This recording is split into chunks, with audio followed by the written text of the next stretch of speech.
வணக்கம். எட்டாம் அறிவு. இந்த எட்டாம் அறிவு நிகழ்ச்சி வானமே இல்லை. வானமே இல்லையா? கேட்கும்போது ஒரு ஆச்சரியம் இருக்கலாம். உண்மையில் வானம் என்பது இல்லை. அதாவது இந்த பிரபஞ்சம் என்பது வானம்ங்கிற ஒரு விஷயம் இல்லாமல் இருக்கிற மொத்த பால்வெளி, அதாவது கேலக்சின்னு சொல்லுவாங்க, மில்கி வே. நம்முடைய சூரிய குடும்பம், நமக்கு ஒரு சூரியன், அந்த சூரியனை சுற்றி 9 கிரகங்கள், அதுல ஒரு கிரகம்தான் நம்முடைய பூமி. சூரியனை சுற்றும் 9 கிரகங்கள் அடங்கிய நம்முடைய சூரிய குடும்பம். இந்த விஷயம் எல்லாத்துக்குமே புரியும். இப்ப சொல்ல வர்ற விஷயம், இரவுல மேலே பார்க்கக்கூடிய நட்சத்திரங்கள், லட்சக்கணக்கான நட்சத்திரங்கள், கோடிக்கணக்கான நட்சத்திரங்கள், அதே மாதிரி ஒரு நட்சத்திரம் தான் நம்முடைய சூரியன். சூரியனும் ஒரு நட்சத்திரமே. பூமிக்கு, நம்முடைய பூமிக்கு ரொம்பவும் பக்கத்தில் இருக்கிறதுனால ரொம்ப பவர்ஃபுல்லா சூரியனா இருக்கு. நம்முடைய சூரிய குடும்பத்துக்கு மத்தியில் மையப்புள்ளியா சூரியன் இருக்கு. அப்படின்னா மேல பார்க்கிற நட்சத்திரங்கள் அத்தனையுமே ஒவ்வொரு சூரியன்கள் தான். அதாவது நம்முடைய சூரியன் எப்படி ஒரு நட்சத்திரமோ, அதே மாதிரி மேல பார்க்கிற அத்தனை நட்சத்திரங்களுமே சூரியன்கள் தான். ரொம்பவும் தூரத்தில் இருக்கிறதுனால அது நட்சத்திரங்களா சின்னதா தெரியுது. அப்படின்னா அந்த ஒவ்வொரு நட்சத்திரங்களுக்கும் ஒரு சூரிய குடும்பங்கள் இருக்கணும். நம்முடைய சூரிய குடும்பம் மாதிரி 9, 10, 5, 15 கிரகங்களுடன் ஒரு சூரிய குடும்பங்களா தான், ஒவ்வொரு சூரிய குடும்பங்களா தான் மேல பார்க்கிற இந்த நட்சத்திரங்கள் எல்லாமே இருக்கும். நம்முடைய சூரிய குடும்பத்தில் இருக்கிற பூமியிலிருந்து இன்னொரு கிரகத்துக்கு போறக்கு கால அவகாசம் எடுக்கு. இன்னொரு கிரகத்திலிருந்து நம்முடைய சூரியனை தொடுவது இதுவரைக்கும் சாத்தியமாகல. இப்படி இருக்கும்போது நம்ம சிந்திக்கிறது எதை பத்தி? வேற ஒரு சூரிய குடும்பம், மேல பார்க்கிற இத்தனை நட்சத்திரங்கள் அடங்கிய ஒவ்வொரு சூரிய குடும்பத்தில் இருக்கிற கிரகங்களை பத்தி யோசிச்சு பாருங்க. ரொம்பவும் ஆச்சரியமா இருக்கும். நம்ம மேல பார்க்கறது வானம்னு சொல்றோம், அப்படி ஒரு பொருள் அங்க இல்ல. மொத்த பிரபஞ்சமும் ஒரு பால்வெளி, மில்கி வேவா தான் இருக்கு. இப்படி இருக்கிற விஷயங்களையும் நம்ம இப்போ பூமியில் இருக்கிற கண்டங்கள், கண்டங்கள் விட்டு கண்டங்கள் பாயும் ஏவுகணைகள், விமானங்கள், இதை பற்றியெல்லாம் கண்டுபிடிச்சு ரொம்ப ஆச்சரியமா சொல்லிக்கிறோம்.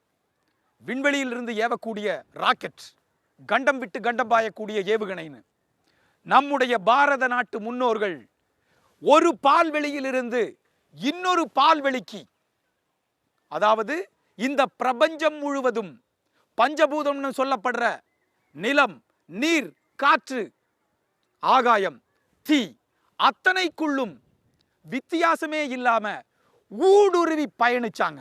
அவங்களுக்கு வானமே இல்லை. எல்லாமே சமச்சீரா ஒரே விஷயமா பார்க்கக்கூடிய சக்தி, அந்த வைப்ரேஷன் இருந்தது.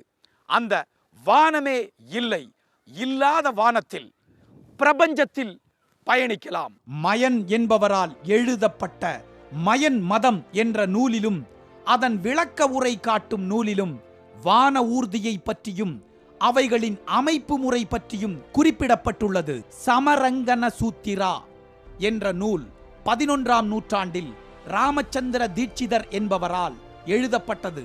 இதில் வானவெளி கப்பல்கள் எப்படி செலுத்தப்பட்டன, அதாவது ஸ்பேஸ் ஷிப், அதன் அமைப்பு முறை என்பன பற்றி விரிவாக கூறப்பட்டுள்ளது. இந்த புத்தகத்தில் 3 விதங்களில் வான்வெளி கப்பல்களை செலுத்த முடியும் என்று குறிப்பிடப்பட்டுள்ளது. 1. கீழிருந்து பூமியிலிருந்து விண்ணை நோக்கி பறப்பது. 2.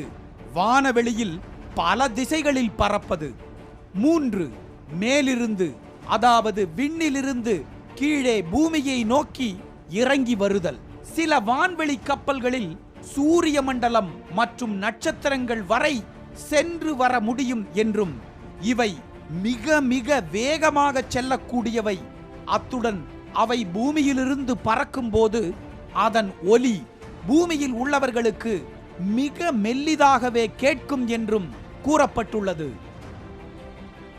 மகாபாரதத்திலும் ராமாயணத்திலும் வானவெளி விமானங்கள், விண்வெளியில் ஏவப்படும் போர்க்கருவிகள் பற்றியெல்லாம் கூறப்பட்டாலும் கூட இதில் சில விஷயங்கள் இருந்திருக்கலாம் என்று கருத முடிகின்றது.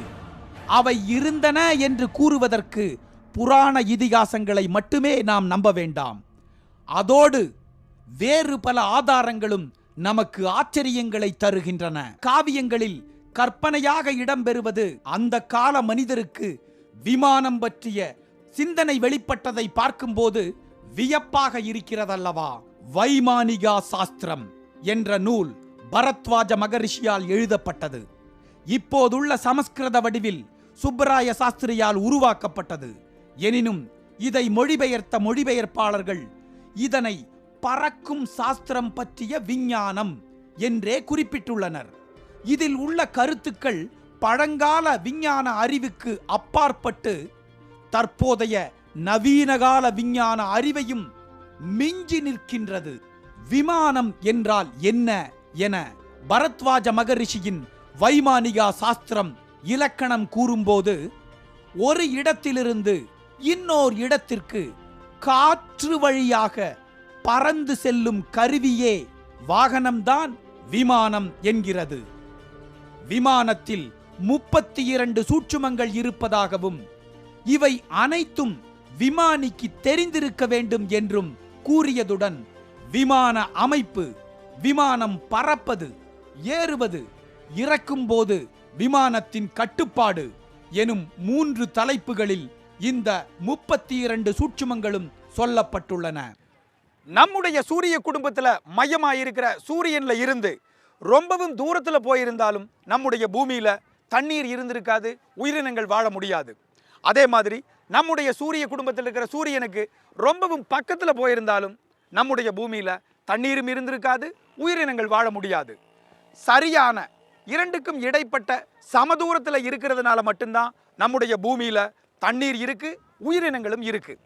அந்த அடிப்படையில் மேலே பார்க்குற அத்தனை நட்சத்திரங்களுமே சூரியன்கள்னு சொல்லியிருக்கோம். அது உண்மை. அப்படி இருக்கிற ஒவ்வொரு நட்சத்திரங்களும் சூரிய குடும்பங்களாக இருக்கு. அந்த சூரிய குடும்பத்தில் நம்முடைய பூமி மாதிரியே அந்த சூரியன்களுக்கு ரொம்பவும் பக்கத்திலையும் இல்லாம ரொம்பவும் தூரத்திலையும் இல்லாம ஒரு கிரகம் இருந்ததுனால் இருக்கும். அந்த கிரகத்தில் தண்ணீர் இருக்கும், உயிரினங்கள் வாழும். நமக்கு ஒரு விஷயம் தெரியலனா இல்லைன்னு சொல்லக்கூடாது. பல நேரங்களில் நம்ம அந்த தப்பை தான் பண்ணிட்டு இருக்கோம். அது மாதிரி பூமியில் மட்டும்தான் உயிரினங்கள் வாழுதுன்னு சொல்ற ஒரு தப்பையும் நம்ம சொல்லக்கூடாது. எங்கேயாவது ஏதாவது கிரகங்கள்ல கண்டிப்பா சர்வ நிச்சயமாக உயிரினங்கள் வாழும், வாழலாம், வாழும். ருக்மா, சுந்தரா, திரிபுரா, சகுன என வகை வகையான விமான வகைகள் இருந்ததாக கூறப்படுகிறது. அதில் ருக்ம விமானம், சுந்தர விமானம் ஆகியவை சந்திர மண்டலத்திற்கு சென்ற அப்பாலோ என்ற தற்போதைய அமெரிக்க விண்கலத்தை போன்ற அமைப்புடன் இருப்பதும் குறிப்பிடத்தக்கது. திரிபுர விமானம் தரையிலும் தண்ணீரிலும் செல்லக்கூடியது. இதன் வேகம் குறைவானது என்றும் கூறப்பட்டுள்ளது. அத்துடன் சகுன விமானமானது நம்முடைய நவீன விமானத்துக்கும் ராக்கெட்டுக்கும் இடைப்பட்ட அமைப்பை கொண்டது. இந்த விமானம் மூலம் எந்த கிரகத்துக்கும் சென்று வர முடியும் என்றும் வைமானிகா சாஸ்திரத்தில் குறிப்பிடப்பட்டுள்ளது. வைமானிகா சாஸ்திரம் வெறும் கற்பனையில் உருவான நூல் என்று கூற முடியாது. பரத்வாஜ மகரிஷியின் இந்த தத்துவங்கள் விமானம் பற்றிய வியத்தகு நவீன தொழில் நுணுக்கங்கள் பற்றிய பழங்கால பாரத நாட்டு மனிதர்களின் விஞ்ஞானம் வியப்புக்குரியது. சங்க இலக்கியமான புறநானூறு, மணிமேகலை, சீவக சிந்தாமணி, பெருங்கதை போன்றவற்றிலும் வான ஊர்தி பற்றிய கருத்து காணப்படுகிறது. பெருங்கதை என்னும் பழந்தமிழ் காவியத்தில் வான ஊர்தியின் வடிவமும் அதை இயக்கும் விதமும் விவரிக்கப்பட்டுள்ளன. சீவக சிந்தாமணியில் வரும் மயிர்பொறியின் மயில் போன்ற பறக்கும் பொருள் செய்தியானது நமக்கு வியப்பினை ஏற்படுத்துகின்றது. அதன் பொறியினை வலஞ்சுழி மற்றும் இடஞ்சுழியாக திருகுவதன் மூலம் அந்த மயிர்பொறி வான மேகங்களிடையே பறக்கவோ, காண்பவர் மயிர் சிலிர்க்கும் வகையில் தரையில் இறங்கச் செய்யவோ முடியும் என்கிறது அந்த நூல். ராமாயணத்தில் ராவணன் செலுத்திய புஷ்பக விமானம் சீவக சிந்தாமணி என்னும் தமிழ் நூலில் விவரித்த மயிர்பொறி விமானத்தை விட எல்லா வகையிலும் மேம்பட்டது. மணிமேகலை என்னும் தமிழ் நூலிலும் கூட வான வழி பயணங்கள் பற்றி சித்தரிக்கப்பட்டுள்ளன. சிலப்பதிகாரத்திலும் வான ஊர்தி பற்றிய செய்திகள் காணப்படுகின்றது. சங்க இலக்கியமான புறநானூற்றில் வலவன் ஏவா வான ஊர்தி என்ற வரி விமானத்தை ஓட்டுபவர் இல்லாத வான ஊர்தியை கொண்டிருந்தான் தமிழன் என்கிறது. அதாவது அன்மேன்டு பிளைட் என்று தற்போது சொல்லப்படும் ஆளில்லா விமானம். இந்த கருத்துக்கள் எல்லாம் நம் தலையை சுற்ற வைக்கின்றது. விமான ஓட்டியை, அதாவது பைலட் என்பவரை வலவன் என அழைக்கின்றது புறநானூறு. இது நிச்சயமாக கற்பனையில் உருவான கதை என கூற முடியாது. புறநானூற்று தமிழர்கள் உண்மையில் நமக்கு முன்னோடிகளே. அந்த முன்னோட்டத்தை இன்றைய தமிழர்களாகிய நாம் உணரவில்லை. மாறாக தமிழை மறக்கவே முனைவது கவலை தருகின்றது.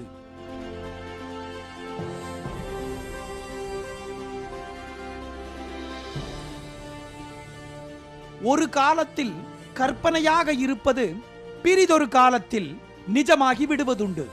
உதாரணமாக ஜூல் வெர்னி என்ற எழுத்தாளர் சுமார் 100 ஆண்டுகளுக்கு முன்பு எழுதிய உலகை சுற்றி வர 80 நாட்கள், around the world in 80 days எனும் கற்பனை நூலில் தண்ணீருக்கு அடியில் செல்லும் கப்பல்கள், சந்திர மண்டலத்திற்கு செல்லும் வான்வெளி கப்பல்களின் மூலம் பயணம் செய்வது பற்றியெல்லாம் எழுதியிருந்தார். ஆங்கிலத்தில் விமான பயணம் பற்றி எழுந்த நூல்களில் இது முக்கியமானதாகும். காலங்களுக்கு பிறகு இது நிஜமானது.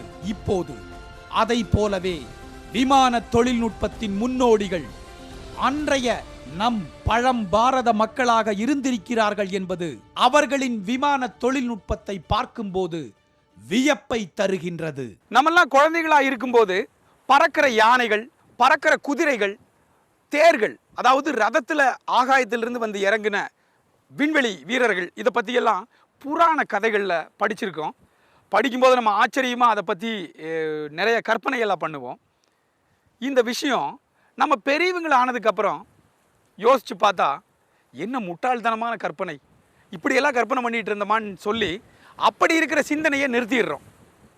அதாவது பறக்கிற யானைகளும் தேர்களும் மனிதன் ஆகாயத்திலிருந்து பறந்து வந்தான் அப்படிங்கிறதும் வெறும் கற்பனை, அதெல்லாம் குழந்தைத்தனமான ஒரு சிந்தனை அப்படின்னு நினச்சி பெரியவங்களானதுக்கப்புறம் தற்கால விஞ்ஞானத்தோட லாஜிக் படி பார்த்து அது தப்பு, இப்போ தான் நம்ம ரொம்ப புத்திசாலித்தனமாக யோசிக்கிறோம், அப்படியெல்லாம் பறக்க முடியாது, அப்போ பறந்ததெல்லாம் பொய், வெறும் கற்பனைன்னு சொல்லி அதை தப்பாகவும் இப்போ புத்திசாலித்தனமாகவும் நினச்சிக்கிறோம்.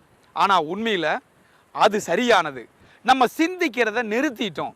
அதனால தான் அந்த உண்மையான கற்பனை முட்டாள்தனமாகவும் இப்போ உண்மையாவே முடியாது இல்லை முடியாது அப்படிங்கிற விஷயத்த புத்திசாலித்தனமாகவும் நினச்சிட்டு இருக்கோம்.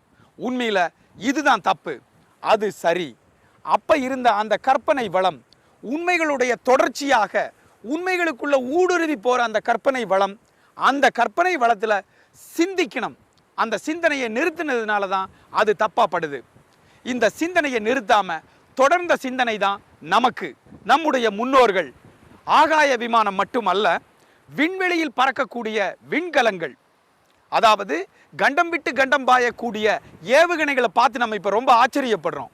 ஆனால் அப்போ நம்முடைய பூமியில் இருக்கிற கண்டம் விட்டு கண்டம் மட்டும் அல்ல, நம்ம சூரிய குடும்பங்கள்னு சொல்லப்படுற விண்வெளியில் இருக்கிற பல சூரிய குடும்பங்கள், கேலக்சிஸ், இந்த கேலக்சியில் ஒரு கேலக்சியிலிருந்து இன்னொரு கேலக்சி, அப்படி பால்வெளி முழுவதும், இந்த கேலக்சி முழுவதும் நம்முடைய முன்னோர்கள் வேற உலகத்திலிருந்தெல்லாம் வேற உலகம்னு சொல்லப்படுற அந்த பால்வெளிக்கு கூட பயணிச்சிருக்காங்கங்கிற உண்மை இந்த கதைகள்னு சொல்ற உண்மையான நிகழ்வுகள், சத்தியமான சரித்திரங்கள் வழியா, புராணங்கள் வழியா நம்மனால புரிஞ்சுக்க முடியும், உணர முடியும்.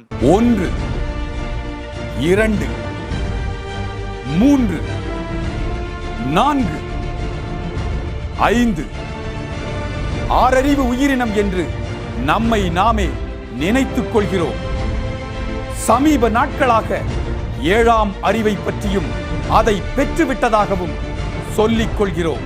இருந்தும் இந்த வினாடி வரை விடைகள் இல்லாத கேள்விகளும் தீர்வு கிடைக்காத பிரச்சனைகளும் மிச்சமிருக்கின்றன.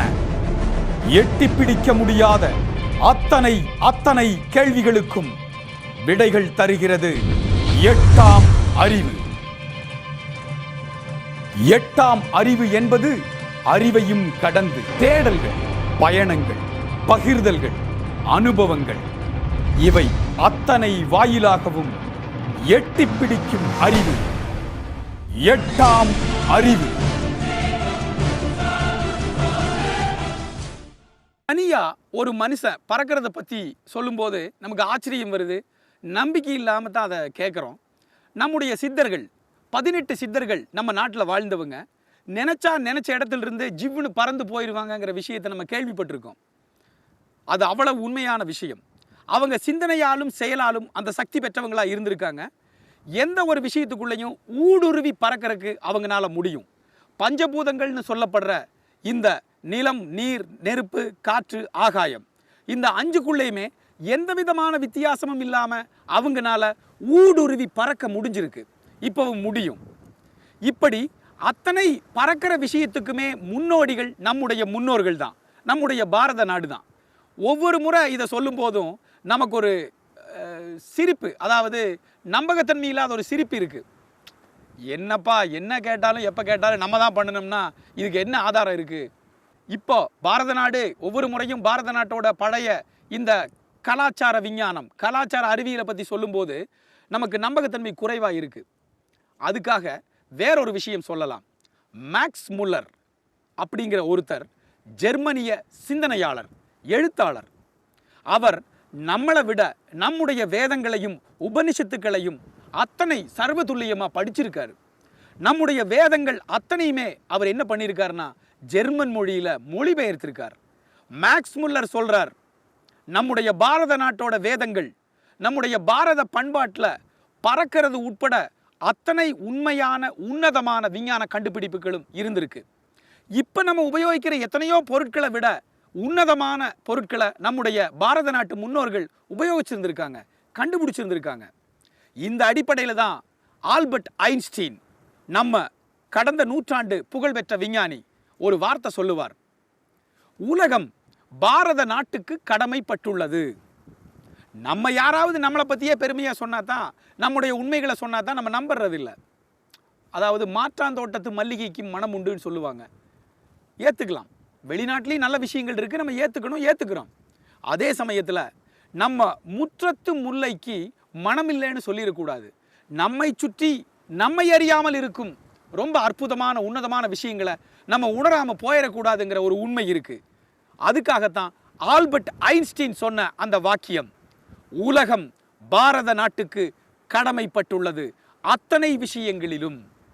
அப்பவாவது நம்முடைய அருமையை நம்ம உணர்ந்தே ஆகணும்.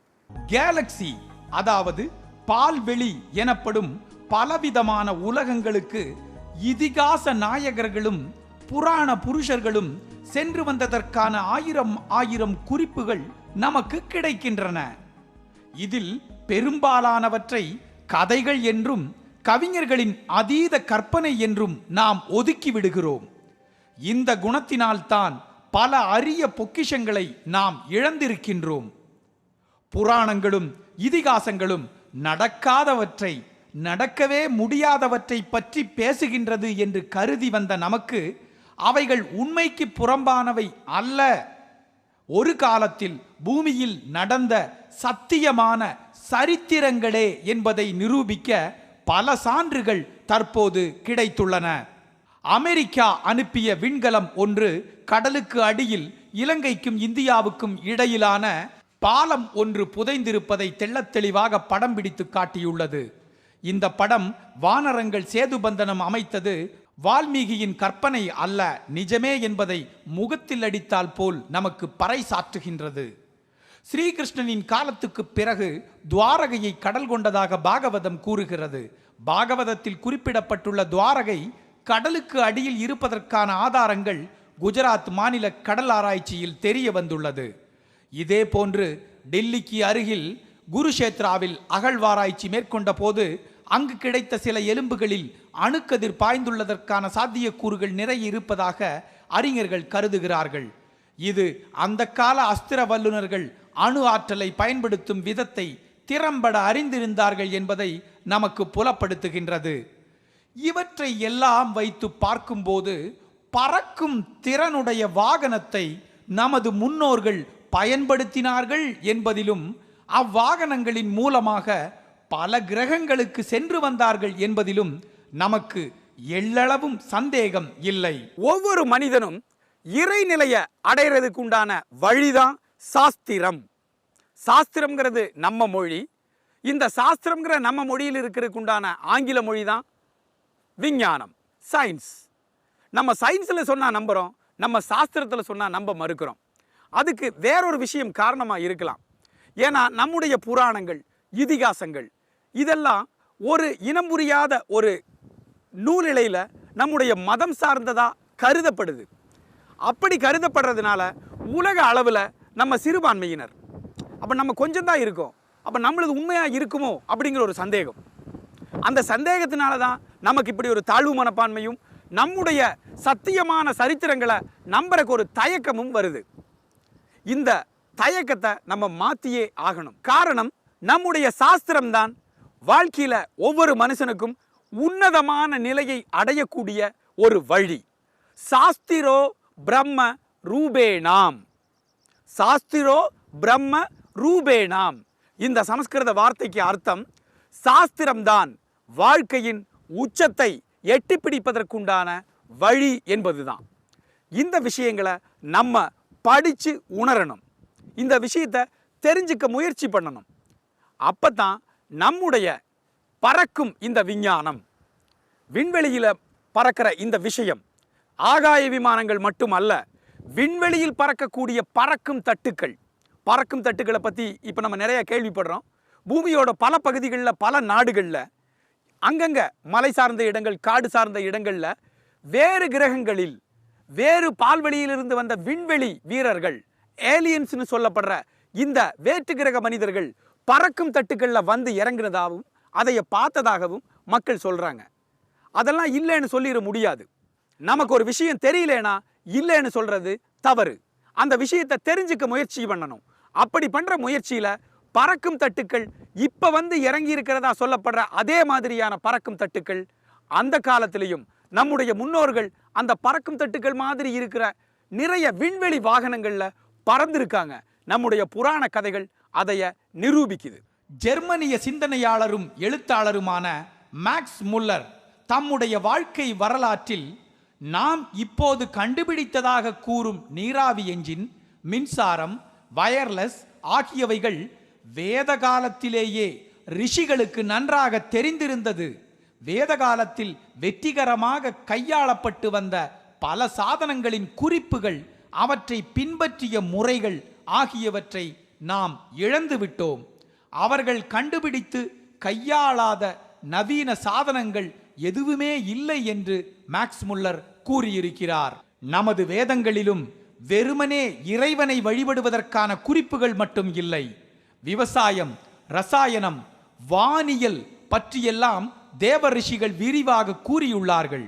ரிக்வேதம் 5ஆம் சாகை 11ஆம் அத்தியாயம் 6ஆம் ஸ்லோகத்தில் காற்று நிரப்பிய ரதம் ஒன்றை வானவெளியில் நம் இஷ்டப்படி ஓட்டுவதற்கான வழிமுறை கூறப்பட்டுள்ளது. வேதம் குறிப்பிடும் காற்றடைத்த ரதங்கள் 2 அடுக்கு 3 அடுக்கு என இருந்ததாகவும் பல சான்றுகள் நமக்கு கிடைக்கின்றன. ஆனால் இத்தனை விஞ்ஞான வளர்ச்சி அடைந்துவிட்ட இந்த நாளில் கூட சில அடுக்கு விமானங்கள் என்பது இன்னும் நடைமுறைக்கு வரவில்லை. இன்று செயற்கைக்கோள்களை அனுப்பி பூமியின் கனிம வளங்களை நாம் ஆராய்வதைப் போல அன்றும் மாணிவாக விமானம், லோபகர்ப பிரசரணம், அமுஷவாகா போன்ற விமானங்கள் வானமண்டலத்திலேயே நிலையாக இன்று பூமியில் ஏற்படும் சீதோஷ்ண மாற்றங்கள், கனிம வளங்கள் இருக்கும் இடங்கள் பற்றியும் தகவல்கள் அரசர்களுக்கு தந்ததாகவும் நாரத மகரிஷி எழுதிய வைஷ்ணா தந்திரம் என்ற நூலில் குறிப்பு உள்ளது. இது மட்டுமல்லாது ஒரு விமானத்தில் இருப்பவன் பேசும் ஒலி அதிர்வுகளை வைத்து அடுத்த விமானத்துக்கு தகவல் சொல்லும் அனுக்கிரம சாபிதா என்ற கருவி இருந்ததாக கௌதாமினி மகரிஷி குறிப்பிடுகிறார். ரூபகார்ஷண ரகசியம் என்ற கருவி எதிர் விமானத்திற்குள் ஒளிக்கதிர்கள் பிரயோகித்து அந்த விமானத்தில் அமைக்கப்பட்டுள்ள கருவிகள் மற்றும் சாதனங்கள், அங்கே இருப்பவர்களின் வண்ண ஆடைகள், ஆயுதங்கள் போன்றவற்றை சர்வதுல்லியமாக தாம் பொருத்தப்பட்டிருக்கும் விமானத்தின் தலைமையகத்திடம் தெரிவித்துவிடும் என்று நாராயண மகரிஷி தமது நூலில் கூறுகிறார்.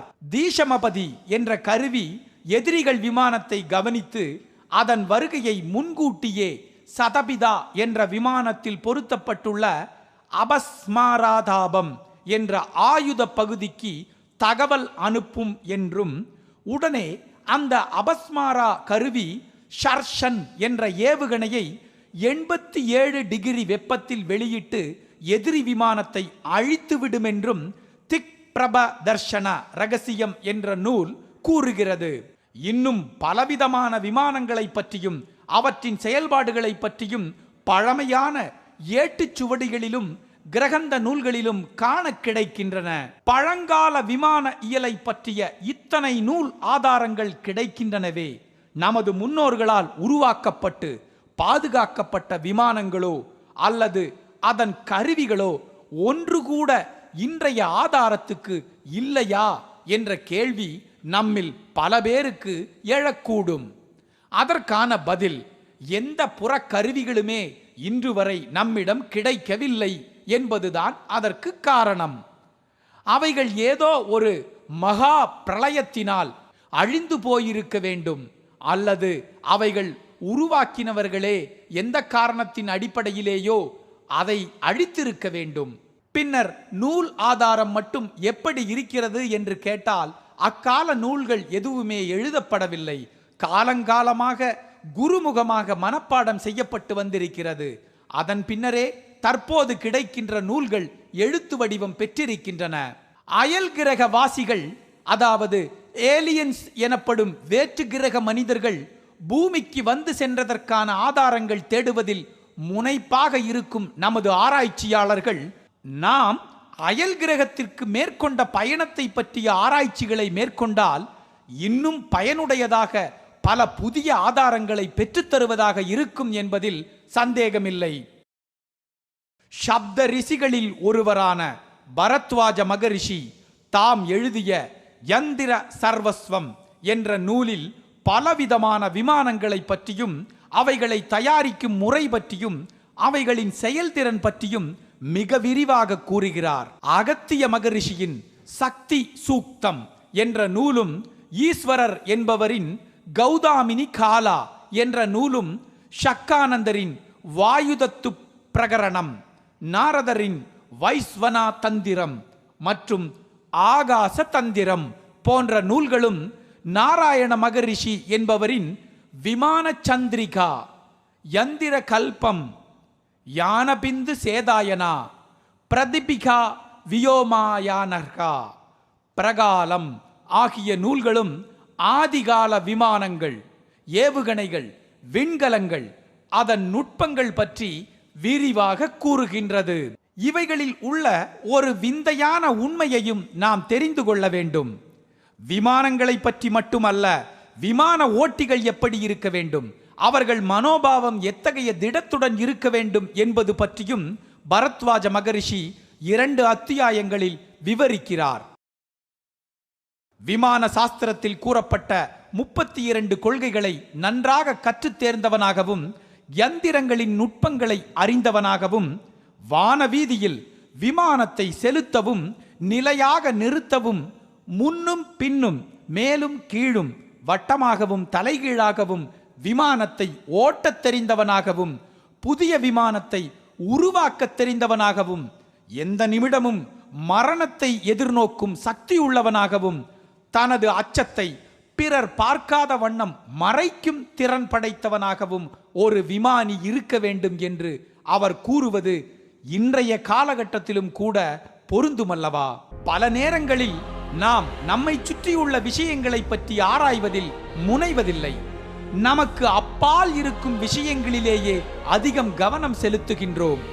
செவ்வாய் கிரகத்தை பற்றி தெரிந்த அளவுக்கு நம் பூமியை பற்றி நாம் முழுமையாக தெரிந்து வைத்திருப்போமானால் இன்றைய இயற்கை பேரழிவுகளை எதிர்கொள்வதற்கான சக்தி நமக்கு கிடைத்திருக்கும். ஆனால் நம் முன்னோர்கள் எந்தவிதமான தற்போதைய விஞ்ஞான உபகரணங்கள் எதுவும் இல்லாமல் நம்மை சுற்றி உள்ள பொருட்களை ஆளுமைப்படுத்தி இருக்கிறார்கள். அவர்கள் வழியில் நாம் சென்றால் பூமியை பாதுகாப்பது மட்டும் அல்லாமல் அயல் கிரகங்களிலும் நமது குழந்தைகளுக்கு விளையாட்டு மைதானம் அமைத்துக் கொடுக்கலாம். ஆகாய விமானம் மட்டுமல்ல, விண்வெளி முழுவதுமே, இந்த பிரபஞ்சம் முழுவதுமே நம்முடைய முன்னோர்கள் ஊடுருவி பயணிச்சிருக்காங்க, சஞ்சரிச்சிருக்காங்க. இந்த விஷயத்தை கேட்கும்போது நமக்கு ரொம்ப ஆச்சரியமா இருக்கும். அதாவது ஒரு மனிதன் பேசிட்டே இருக்கும்போது பேச வேண்டாம்னு அந்த பேச்சுக்கு தடை போட முடியும். அதே மனிதன் நடந்துட்டு இருக்கான், அந்த நடந்துட்டு இருக்கிற செயலுக்கு தடை போட முடியும். ஆனா சிந்தனைங்கிற ஒரு செயலுக்கு யாருமே தடை போட முடியாது. சிந்திச்சுட்டே இருக்கலாம், அந்த சிந்தனையை யாராலும் தடுக்க முடியாது. இப்படி இருக்கிற சிந்தனை சக்தி நம்முடைய முன்னோர்களுக்கு இருந்தது. நம்முடைய சிந்தனையில வானமே எல்லைன்னு சுருக்கமா சிந்திச்சிருக்கிறோம். நம்முடைய முன்னோர்கள் வானமே இல்லை, அந்த அளவுக்கு பிரபஞ்சம் விண்வெளி பறந்ததுங்கிற ஒரு பரந்த சிந்தனையோட இருந்ததுனால விண்வெளி முழுவதும் பிரபஞ்சம் முழுவதும் பயணிக்கக்கூடிய சக்தி அவங்களுக்கு இருந்தது. காரணம், நம்மை மாதிரி அவங்களுக்கு வானமே எல்லைன்னு சுருக்கமா யோசிக்கல, வானமே இல்லைன்னு பரந்த மனப்பான்மையோட யோசிச்சிருக்காங்க. இப்ப கூட ஒரு கம்பெனியில ஒரு பணிக்கு எம்ப்ளாயி வேலையாள் வேணும்னு சொன்னப்போ ஒரு இளைஞன், அவனுக்கு ஒரு சக்தி இருக்கு, அபூர்வமான சக்தி, பறக்க முடியும் அந்த இளைஞனால. அந்த இளைஞன் அந்த கம்பெனியோட முதலாளிகிட்ட வந்து சொல்றாப்படி, எனக்கு பறக்கிற சக்தி இருக்கு, நான் எப்படி வேணாலும் என்ன வேணாலும் பண்ணி பறப்பேன் அப்படிங்கிறாப்படி. அப்ப அவர் சொல்றாரு, சரி ரொம்ப டிராஃபிக்கான இந்த தெருக்கள்ல சீக்கிரமா போய் ஒரு பொருள் வாங்கிட்டு வாங்குறாரு. இந்த இளைஞன் பறக்கிற சக்தி உபயோகப்படுத்தி ரொம்ப துல்லியமா நல்லா பறக்கிறாப்படி, அந்த ஹால் முழுவதும் பறந்து காட்டுறாப்படி, வேகமா ஜன்னல் வழியா போய் வெளியே ஸ்ட்ரீட்ல மேல பறந்து இந்த முதலாளி சொன்ன அந்த பொருளை ரொம்ப சுலபமா எளிமையா வாங்கி கொண்டு வந்து ரொம்ப சீக்கிரமா கொடுத்துட்றாப்படி. சுத்தி சுத்தி பறந்து காட்டுறாப்படி அந்த பறக்கிற சக்தி உபயோகப்படுத்தி. எல்லாம் முடிச்சு முன்னாடி வந்து உட்கார்றாப்படி. அப்ப இந்த நிறுவனத்தோட முதலாளி கேட்கிறாரு, உனக்கு வேற என்னெல்லாம் தெரியும் அப்படி. அதாவது இவ்வளவு அற்புதமான, துல்லியமான, அபாரமான, அசாதாரணமான பறக்கிற சக்தியே ஒரு இளைஞனுக்கு இருக்கும்போது வேற என்னென்னலாம் தெரியும் அப்படிங்கிற அளவுக்கு தான் நம்ம யோசிக்கிறோம். அந்த அருமை நம்ம சுத்தி நம்ம முன்னாடி இருக்கிற அருமை நம்மளால புரிஞ்சுக்க முடியறதில்லை. அதனால தான் இந்த வானவெளியில் பிரபஞ்சம் முழுவதும் நம்முடைய முன்னோர்கள் பறந்தாங்க அப்படிங்கிற ஒரு விஷயத்தை நம்ம ஆச்சரியமா பார்க்கிறோம். அந்த உண்மை சத்தியமான சரித்திரங்களை நாம் உணரணுங்கிறத நம்ம இன்னொரு முறை கூட அழுத்தமா சொல்லிக்கிறோம். ஒவ்வொரு விஷயத்துக்குமே கருதப்படுகிறது, காணப்படுகிறது, நம்பப்படுகிறது, இது மாதிரி பொத்தாம் பொதுவா மேம்போக்காக சொல்லாம ஒவ்வொரு விஷயத்துக்கும் இதுதான் இப்படித்தான்கிற விளக்கம் கொடுக்கிறது தான் நம்முடைய 8ஆம் அறிவு. இந்த 8ஆம் அறிவு நிகழ்ச்சியில பரந்த விஷயங்களோட அடையாளங்களையும் ஆதாரங்களையும் பார்த்து உணர்ந்தோம். நம்முடைய முன்னோர்களோட சிந்தனை சக்தியும் செயலாற்றும் வேகத்தையும் உணர முடிஞ்சது. பூமியோட தோற்றம், மனிதனுடைய உருவாக்கம், ஒவ்வொரு உயிரினத்தோட வளர்ச்சி, இப்படி ஒவ்வொரு விஷயத்தையும் சாமி முதல் பூமி வரை அடுத்த 8ஆம் அறிவு நிகழ்ச்சியில் உங்களை சந்திக்கும் வரை உங்களிடமிருந்து விடைபெறுவது உங்கள் கே. சரவணகுமார். நன்றி, வணக்கம்.